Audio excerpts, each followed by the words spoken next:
Pôle d'échange multimodal de Gujan-Mestras. C'est là, dans le cadre de la Semaine européenne de la mobilité, que Transdev, la société qui gère pour la Cobas le réseau de transport du Sud-Bassin, a choisi de démarrer ses rencontres avec les usagers.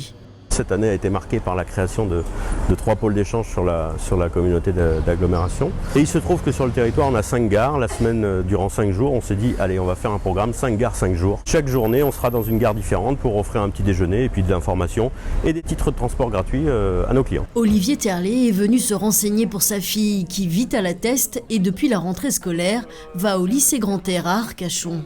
En fait, j'ai découvert quelque chose de très intéressant. Ce sont les transports à la demande à certaines heures, avec aussi les navettes qu'on peut arrêter dans la rue directement. Et elle, ça lui permettra d'aller aussi à la danse dans la zone industrielle de La Teste. Alors moi, ce que j'utilise beaucoup, c'est le train, en fait, avec le ticket de bus jusqu'à Arcachon, et je prends mon vélo en même temps. Et ça, c'est très pratique. Le réseau Baya a été créé en 2007. Après 12 ans de fonctionnement, il s'est petit à petit inscrit dans les mentalités. Le bouche à oreille se fait, etc. Mais je pense que ça vient par les jeunes, en fait. Les jeunes prennent le bus parce qu'ils sont scolaires.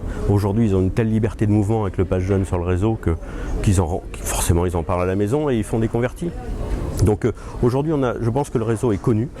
Il n'est sans doute pas utilisé de tous, ce qui est évident. On a un secteur un peu privilégié ici, mais vu les augmentations de fréquentation, on est passé de 750 000 à pratiquement 1 700 000 voyages en même pas 4 ans. Son tarif préférentiel et son maillage contribuent à son succès. Le ticket à 1 €, c'est génial.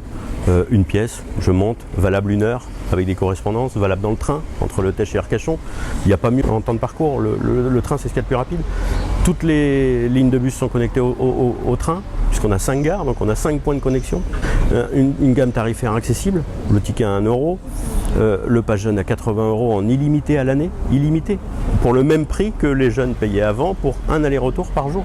Et ils l'ont bien compris, je veux dire que les fréquentations sont boostées aussi en partie grâce aux jeunes qui sont nos actifs de demain et nos clients de demain. Si aujourd'hui ils prennent le pli avec quelque chose qui est souple, libre et flexible, je pense qu'on est sur la bonne voie. Et pour ceux et celles qui veulent essayer, il suffit de se rendre sur le parvis des gares de l'agglomération. C'est là où les gens en fait vont faire des correspondances entre le train, le bus ou entre bus. C'est là où on a le plus de transports qui desservent les territoires. Et c'est un lieu convivial pour pouvoir échanger, notamment sur les transports quand on a le train et aussi juste à côté un arrêt de bus.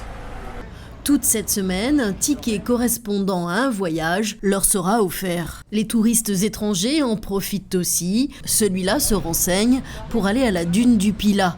Il empruntera donc la ligne la plus fréquentée, la 1. Vous donnez au chauffeur, il vous donnera un Quant à ces messieurs-dames, ils habitent ici. Et la ligne qu'ils affectionnent le plus, c'est bien entendu la 3. Elle dessert le pôle santé et la zone commerciale de La Teste. En tout, ce sont 30 bus et navettes qui parcourent les 4 communes allant d'Arcachon au Teche. Un réseau de transport dont le coût de fonctionnement payé par la Cobas est de 4 200 000 € par an. Un investissement dont l'objectif est de faire évoluer notre manière à tous de penser nos modes de déplacement.